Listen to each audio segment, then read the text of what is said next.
देह विनाशी, ये तुम बढ़ा नहीं रहे हो, बढ़ रही है, तुम घटा नहीं रहे हो, घट रही है, मृत्यु को बुला नहीं रहे हो, आ रही है, जीवन ला नहीं रहे हो, सरक रहा है।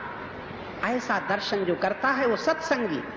लेकिन वाहरी मूढ़ता, क्या हम तारीफ करें मूर्खता की। मूर्ख हृदय न चेत, जो गुरु मिले विरंच सम। सुन रहे हो ना, कोई रकम खर्च करनी पड़ रही है, कोई बड़ी मेहनत पड़ रही है, आपकी बात आपको बताई जा रही है। अगर इसको स्वीकार कर लो तो आपका कोई घाटा होगा। इसको दृढ़ता से पकड़ लो जैसे गालियां पकड़ चुके हो।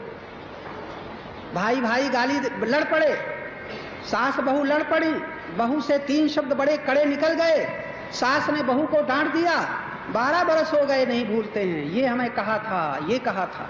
और सत्संग अभी अपने को अपने अपने स्थान में जाते जाते भूल जाएगा। इतना याद रहेगा, बाबा ने बड़ी अच्छी बातें कही, बस खत्म। बड़ी अच्छी बातें कही, बड़ी अच्छी कथा सुनी, बड़ी अच्छी व्याख्या सुनी, घंटों चिल्लाते चिल्लाते व्यास थक जाएं, समझाने वाले गुरु लोग थक जाएं, आपका एक शब्द में बस पुरस्कार दे दिया, बहुत अच्छी कथा, बहुत अच्छा प्रवचन, बस तुम रह गए जैसे कि तैसे। क्या भला होगा। इसीलिए कहते हैं कोई महात्मा आपको मुक्त न कर पाएगा, कोई गुरु आपको मुक्त न कर पाएगा, तुम मुक्त हो सकते हो। अर्जुन को भगवान समझा रहे हैं, लेकिन भगवान ही नहीं कह सकते मैं तुझे मुक्त कर रहा हूं। नहीं कह सकते, नहीं कह सकते। अर्जुन सुनो सुनो, सावधान होकर के सुनो। बड़े कड़े शब्दों में डांट देते हैं। पहले तो बड़ी सरलता पूर्वक कहते हैं मत चित्तः सर्व दुर्गाणि। अर्जुन तुम्हारा चित्त जाने कहां कहां लगा हुआ है। धन में लगा है, तन में लगा है, परिवार में लगा है, अधिकार में लगा है, जमीन भूमि भवन में लगा है, जाने कहां तुम्हारा चित्त लगा है। एक वाक्य में विनाशी में लगा है। अरे मुझ अविनाशी में अपना चित्त लगा दो, क्या घाटा है। चित्त भी तुम्हारा नहीं है, चित्त भी तुम्हारा नहीं है, लेकिन अपना मान करके तुमने वहां चित्त लगाया है जिसको अपना माना है। चित्त कहां लगाते हो। पहले तो चित्त मेरा, लगाओगे कहां, जो मेरा। मेरा चित्त कहां लगेगा, जो मेरा है। आपका मेरा क्या है, बस इतना मेरा है जो आपने माता पिता ने बता दिया है। भगवान ने जो बताया है वो मेरा नहीं लगता। गीता में भगवान बताते हैं तुम्हारा क्या है, तुम किसके हो, वो नहीं याद रहता। लेकिन माता पिता ने जो बताया है, बेटा ये तुम्हारी इतनी जमीन है, ये तुम्हारा मकान है, ये तुम्हारा इतना धन है, तुम्हारी ये जायदाद है, माता पिता ने जो बता दिया है कि बेटा ये तुम्हारा, उसमें तुम्हारा चित्त लगा है कि नहीं, चिंतन हो रहा है कि नहीं। और भगवान ने जो बताया है तुम्हारा क्या है, ये जगत तुम्हारा है, ये तन तुम्हारा है, ये परिवार तुम्हारा है, ये धन तुम्हारा है। भगवान कहते हैं संसार की वस्तु नश्वर, क्षण क्षण बदलने वाली, सब छूट जाएगी। तुम्हारा तो मैं हूं, तुम्हारा मैं हूं। ममैवांशो जीवलोके, सनातन अंश हो मेरे। कभी हमारा तुम्हारा संबंध छूटेगा ही नहीं, छूटा ही नहीं। ये भगवान कृष्ण कह रहे हैं। नहीं सुना हो तो आज सुन रहे हो कि नहीं, सुन रहे हो ना, सुन रहे हो। सोते समय की जाग करके सुन रहे हो कि सपने में, जाग करके सुन रहे हो, ठीक बात। जाग करके जो सुना है वो अभी तक भूला, बाल्यकाल में जो सुना था जागे हुए सुना था कि सपने में, जागे हुए, वो अभी तक भूला नहीं, भूला।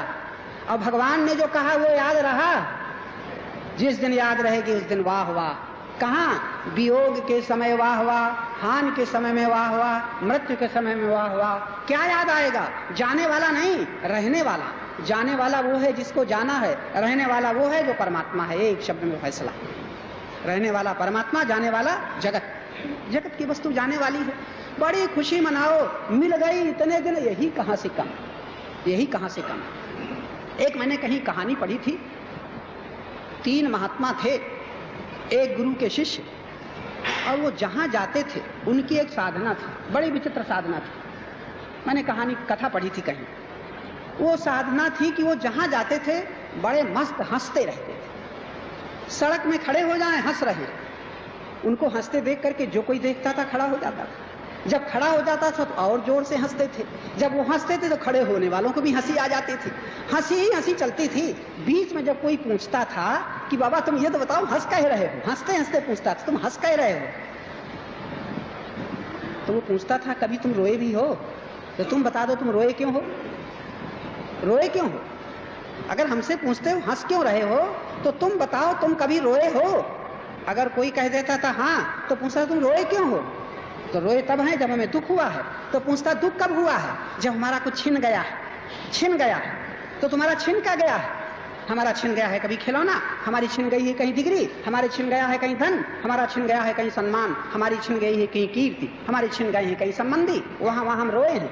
तो वो कहता था तुम्हारे छिन गए हैं, तुम्हारे छिन गए हैं, ये होश में आकर के बोल रहे हो, तुम्हारा छिन गया है इसलिए तुम रोए हो, और हमें निरंतर मिला है तुम हंस रहे हैं। निरंतर मिला है, निरंतर मिला। क्यों ना हंसें? तुम अभागी रो कि हमारा छिन गया, और हम महापुण्यवान, हमें तो मिला है, मिला है, मिला है। क्षण क्षण हम याद करते हैं किसकी जो मिला है, और तुम किसकी याद करते हो जो जा रहा है। आहा, विनाशी का यही नाम असत।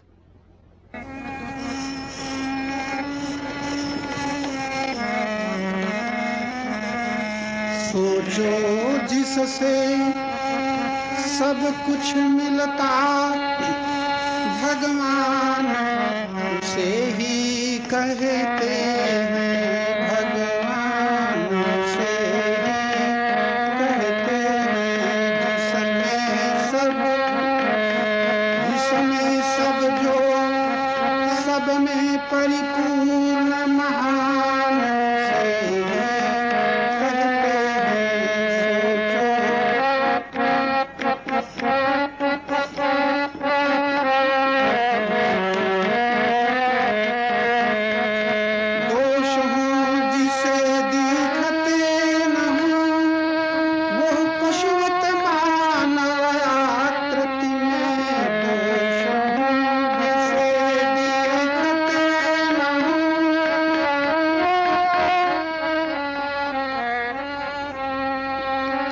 पशुवत मानव आकृति में जो मन में दोष न रहने दे, जो मन में दोष न रहने दे, विद्वान से ही कहते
पवित्र जीवन श्रीमान से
मैं तो कहता हूं तुम भोग चाहते हो तो कम से कम दरिद्र मत बनो, हाथ मत पसारो, डाका मत डालो।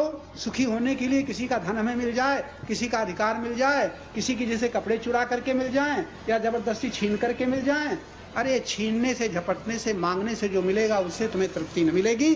तुम ऐसे कर्म करो कि बिना मांगे तुम्हें परमात्मा के विधान से मिले, तब तुम अच्छी तरह भोग कर पाओगे। अगर इन बड़े बड़े भवनों में रहने वाले लोग हैं, ये इनको बचपन से ये कौन से कर्म किए थे, लेकिन इस घर में पैदा होने वाला ये साबित करता है कि ऐसा कर्म कर चुका है कि इसी घर में पैदा होगा। और इसी घर में आने वाली भंगिन के घर में एक बालक पैदा होता है। दोनों इस घर में, भंगिन भी इस घर में होती है और इस घर का मालिक भी इस घर में होता है। लेकिन भंगिन के पेट से पैदा होने वाला बालक ये साबित करता है कि मेरे ऐसे कर्म नहीं हैं कि जो इस भवन में पैदा हो सकूं। मेरे अभी इतने ही कर्म हैं कि मैं इस मजदूर के घर में पैदा हूं। तो ये कर्म बताता है कि हमारे तुम्हारे कर्म जब होंगे तो कम से कम उत्तरोत्तर उच्चतर, उच्च से उच्चतम सुख की स्थान में हमारा जन्म होगा। तो तुम्हारे कर्मों के द्वारा तुम्हारा जो जन्म हुआ है, आप यही न ठहरिए। तो मैं न कहूँगा कि तुम भक्ति प्राप्त करो, मुक्ति प्राप्त करो। मैं तो कहूँगा कम से कम तुम मनुष्य की भांति या मनुष्य हो करके, पशु होकर के नहीं। पशु कर्म नहीं कर सकता, पशु से कर्म कराया जाता है, ये भी प्राकृतिक विधान है। पशु बेचारा पुण्य नहीं कर सकता, लेकिन भगवान का मंगल विधान पालतू जानवर से जबरदस्ती पुण्य कराए जाते हैं, तब वो मनुष्य बन पाता है। अगर मनुष्य के संपर्क में कोई जानवर ना आए तो मनुष्य नहीं बन सकता। जितने पालतू जानवर हैं और इनका हाड़, इनका शरीर, इनकी खाल, इनका बल, इनका मल मूत्र सब मनुष्य की सेवा में लगता है। इस पुण्य के प्रताप से पशु मनुष्य हो पाता है। मनुष्य तो हो पाता है, लेकिन मानवता कई जन्म तक नहीं आती। कई जन्म बाद मानवता का विकास होता है, जैसा कि आप में हो चुका है। अब उस मानवता के विकास होने पर आप जान सकते हो कि पुण्य कैसे किए जा सकते हैं, पाप से कैसे बचा सकते हैं। मैं तो इस बात पर जोर देता हूँ, तुम केवल माला घुमा करके संतुष्ट न हो जाना कि हमें कोई बड़ा बढ़िया जन्म मिल जाएगा। क्या है, माला आप जपते हैं तो कौन सा बड़ा काम करते हैं? आप 10 माला जप लीजिए, न तो भगवान की सेवा है, न समाज की सेवा है, न किसी की सेवा है। तो आप कहोगी कैसा आदमी है ये, तो मालूम होता है भगवान के नाम का विरोध कर रहा है। विरोध नहीं कर रहा हूँ, भगवान का नाम आपको लेना ही चाहिए, लेकिन आप ये उम्मीद न करें कि भगवान के नाम जप करने से हमें धन मिल जाएगा। ये आशा न करना कि भगवान के नाम जपने से हमें बड़ा कोई राजपाट मिल जाएगा, सो न मिलेगा। लेकिन भगवान का नाम जपना आपके लिए बड़ी सौभाग्य की बात है। धन्य हैं वे लोग जो भगवान का नाम लेते हैं। लेकिन दुर्भाग्य है कि अभी समझते नहीं नाम क्यों लेना चाहिए, कैसे लेना चाहिए और किस भाव से और किस प्रेम से लेना चाहिए, ये भी पता नहीं है। नाम लेते हैं और बेगार भुगतते हैं। हम तो कहते हैं नाम लेना अगर आ जाए तो क्या बढ़िया जीवन हो सकता है। लेकिन आपसे कहता हूँ, आप इसलिए नाम न लीजिएगा कि आपको धन मिल जाएगा। धन प्राप्त करने वालों को भगवान के नाम जपने की कोई ज़रूरत नहीं है। भोग प्राप्त करने वालों को भगवान के नाम जपने की कोई ज़रूरत नहीं है। हाँ, भगवान की दिशा में, भगवान के ज्ञान में, भगवान के प्रेम में जागृत होने वालों के लिए नाम जप की ज़रूरत है, इसलिए कि इंसान की ओर न देख करके भगवान की ओर देखने लग जाएं। बड़ी ऊंची चीज़। वो धन्य है जो इंसान का सहारा लेकर के भगवान का सहारा लेते हैं। और भगवान का सहारा लेने के बाद अगर वो धनी होते हैं तो शायद सचमुच फिर नीचे पतित नहीं होते। भगवान का सहारा न लेने वाले अगर धनी हो जाते हैं तो पता नहीं उनका किस प्रकार पतन हो जाएगा। भगवान का सहारा न लेने वाले अगर पदाधिकारी हो जाते हैं, उसी पदाधिकारी के द्वारा उनका पतन हो जाएगा। लेकिन भगवान का सहारा लेने वाले अगर धनी बनेंगे, पदाधिकारी बनेंगे, गुणवान बनेंगे, तो शायद उनका पतन न होगा, उत्थान होता चला जाएगा। इसलिए भगवान का आश्रय लेना बड़े सौभाग्य की बात है। और भगवान का आश्रय वही लेगा जिस पर भगवान की कृपा होगी। भगवान का नाम भी वही लेगा जिस पर भगवान की कृपा होगी। और आप लोगों पर कृपा, अगर आप नाम भगवान का स्मरण करते हो तो कृपा है, और जो नहीं लेते अभी उन पर कृपा भी नहीं है, तब भी वो धनी हो सकते हैं, बलवान हो सकते हैं, वो बड़े अच्छे परिवार वाले हो सकते हैं। तो मैंने आपको बताया कि धनी होने के लिए भगवान के नाम की जप की कोई आवश्यकता नहीं। इसलिए कि हमारे देश में नहीं, हमारे विश्व में, अमेरिका में देखो, दूसरे देशों में देखो, ये न भगवान की पूजा करें, न भगवान का नाम जपें। और तुम्हारे देश में इतनी संपत्ति नहीं है जितना अमेरिका में संपत्ति है। और तुम्हारे देश में भी इतनी शिक्षा नहीं है जितना अमेरिका में शिक्षित देश है। सर्वाधिक शिक्षित देश अमेरिका है। इतना वैभव, इतना ऐश्वर्य, इतनी संपत्ति, इतनी सुख सामग्री, इतनी सुविधाएं। यहाँ मंदिर में जाते जाते मर जाते हैं। हमारे भगवान इतने गरीब हैं कि हमें कोई सुविधा की सामग्री भी नहीं दे पाते, और न मंदिर जाए न पूजा करें। इतने सामान उनको मिले हैं बढ़िया, क्या कहें। आप तो कभी, हम लोगों को तो उनकी सुख सुविधाओं की चर्चा भी सुनने को नहीं आती। कभी विदेश से कोई लौटता है तो भले सुना दे, नहीं तो कितने ठाठ से, कितने वैभव ऐश्वर्य में रहते हैं, न भजन न पूजन, और उनको इतना मिला है। इसलिए मैं इशारा कर रहा हूँ कि हमने जो गलत धारणा बना ली है कि भजन करने से ये होगा ये होगा, इतना भी लोग नहीं समझते। लेकिन मेरे कहने से ये अर्थ न लगा लेना कि भजन करना बेकार है। मैं पहले कह चुका हूँ, भगवान का नाम कोई भगवान की कृपा से ही ले रहा है, और उसी कृपा से नाम लेने वाले को आज ये सत्संग सुलभ हो रहा है। और ये सत्संग सुलभ होने पर लाखों भोगी जो न जान पाएंगे वो आज आप लोग जान सकते हो, और लाखों भोगी का पतन होगा लेकिन आपका पतन न होगा, अगर ये चर्चा आपकी समझ में आ जाए। ये इशारा मैं कर रहा हूँ। और आपको ये बातें अगर समझ में आ जाए, भजन क्या है, नाम जब क्यों करना चाहिए, ये मैंने यथार्थ दर्शन नाम की पुस्तक में सब लिखा है। अगर तुम भटकना नहीं चाहते हो, दर बदर ये खाट नहीं छानना चाहते हो, और तमाम पैसा लगा करके तीर्थों में मुक्ति के लिए नहीं दौड़ना चाहते हो, तो मैं कहता हूँ पहले यथार्थ जानकारी प्राप्त कर लो और तब फिर निकलो घर से। जानकारी तो सही हो जाए। अगर तुम्हें देश में घूमना है, कलकत्ता बम्बई और चारों दिशा में जाना है, तो बड़ा सौभाग्य होगा, आप नक्शा तो पढ़ लो, नहीं दर बदर टाइम टेबल तो साथ ले लो। और नहीं कहोगे स्टेशन जाना है, गाड़ी पकड़ना है, और तुम्हें पता ही नहीं गाड़ी कब छूटती है। शायद तुम्हारे जाने के पहले 10 मिनट पहले गाड़ी छूट जाए।